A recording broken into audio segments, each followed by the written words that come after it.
You didn't lose the argument, you left it. And there's a difference, one the people around you rarely understand, because to them, it looked like you gave up, like you couldn't defend yourself, like maybe you didn't care enough to fight for your side. But inside you, something else was happening, something quieter, something older than the argument itself. Your system was closing the door. This is the INFJ shutdown, not the door slam. That comes later, and only for some people. The shutdown is smaller, more frequent, and almost invisible from the outside. It happens in the middle of a conversation that started to feel unsafe. It happens when someone raises their voice, or twists your words, or refuses to hear you. It happens when you realize, somewhere beneath conscious thought, that continuing to speak will cost you more than staying silent. And so you go quiet, not because you have nothing to say, but because everything you could say is suddenly too far away to reach. If that feels familiar to you, you're not alone. And there's a reason your system does this, a reason grounded in neuroscience, not weakness. The psychologist Stephen Porges developed what's called polyvagal theory. It describes how your nervous system constantly scans the environment for cues of safety or threat, a process he named neuroception. This isn't something you think about. It's something your body does beneath awareness, faster than conscious thought. When your nervous system detects safety, you can engage, you can speak, connect, defend your point of view. When it detects mild threat, you move into a state of mobilization, fight or flight. But when the threat feels overwhelming, or when fighting back feels impossible, the nervous system does something else. It shuts down. Porges called this the dorsal vagal response. Freeze, collapse, quiet withdrawal. This is what's happening inside you when you go still in the middle of a confrontation. Your body has decided, without asking you, that the situation is not one you can win by speaking, so it conserves you. It pulls you inward.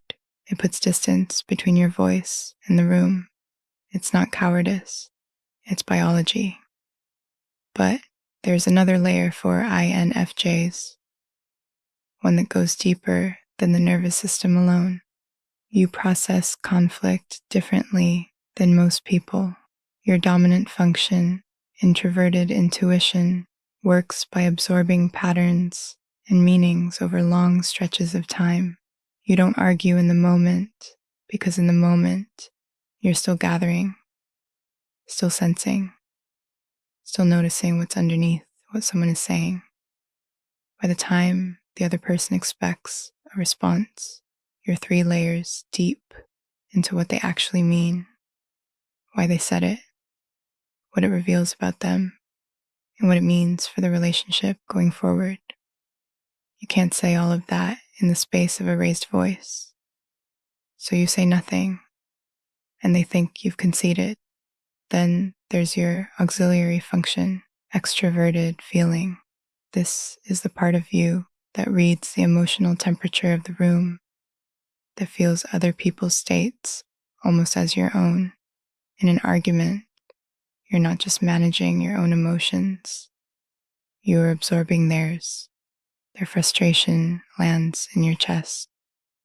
Their defensiveness tightens your throat.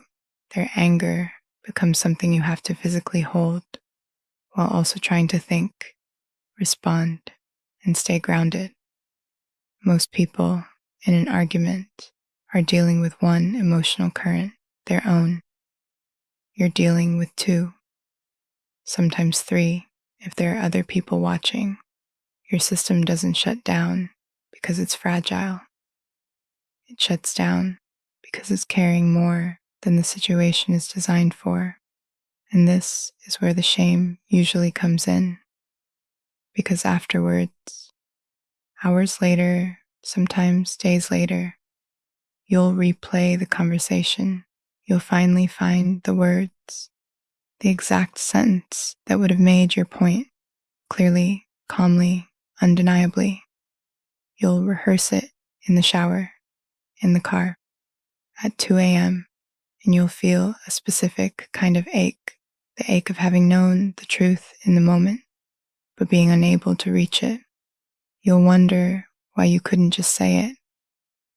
But listen, the words weren't missing because you're slow or weak or bad at conflict. The words were unreachable because your nervous system had already made a decision your conscious mind hadn't caught up to yet.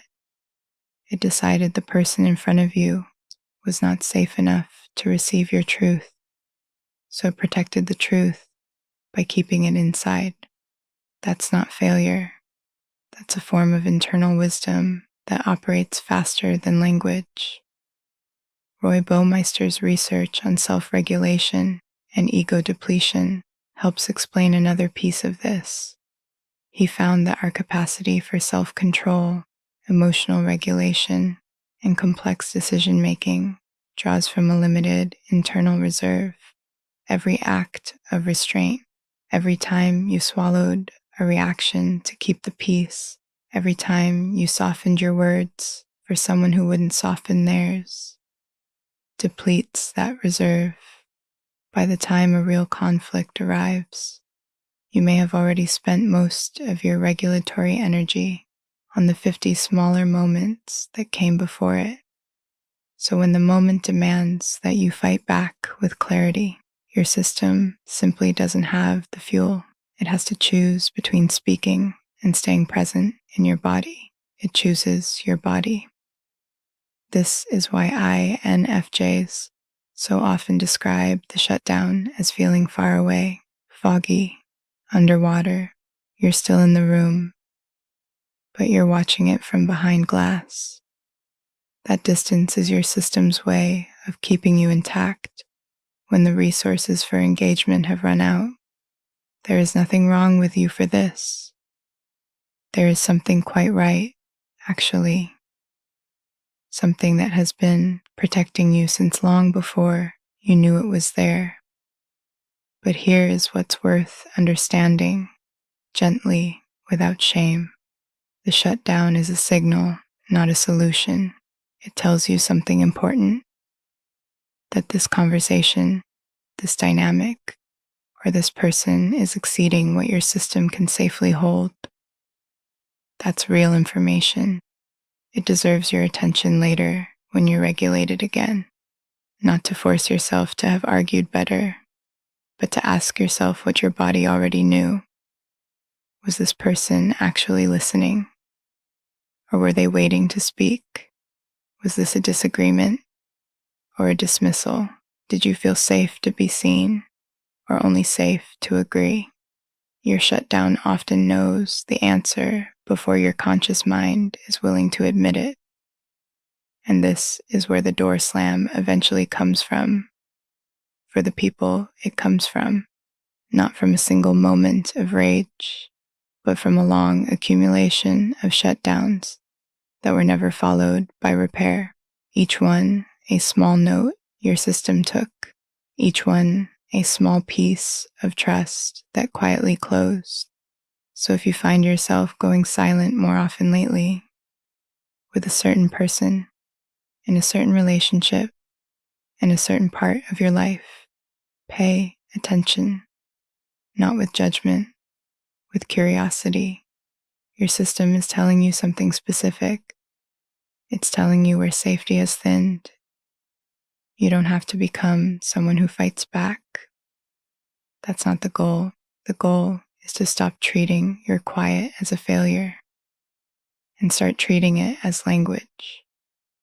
A language your body speaks when words become too expensive. You are not weak for shutting down. You are honest in the only way your system knows how to be honest when the room won't allow anything else. Your quiet is not the absence of your voice. It's the presence of your knowing. Honor it. listen to it. And when you're safe again with yourself or with someone who has earned your words, let it speak. If any of this made you feel a little more understood tonight, you might want to stay a while. This channel is a quiet place for deep minds. No urgency, no fixing, just understanding. A quiet place for deep minds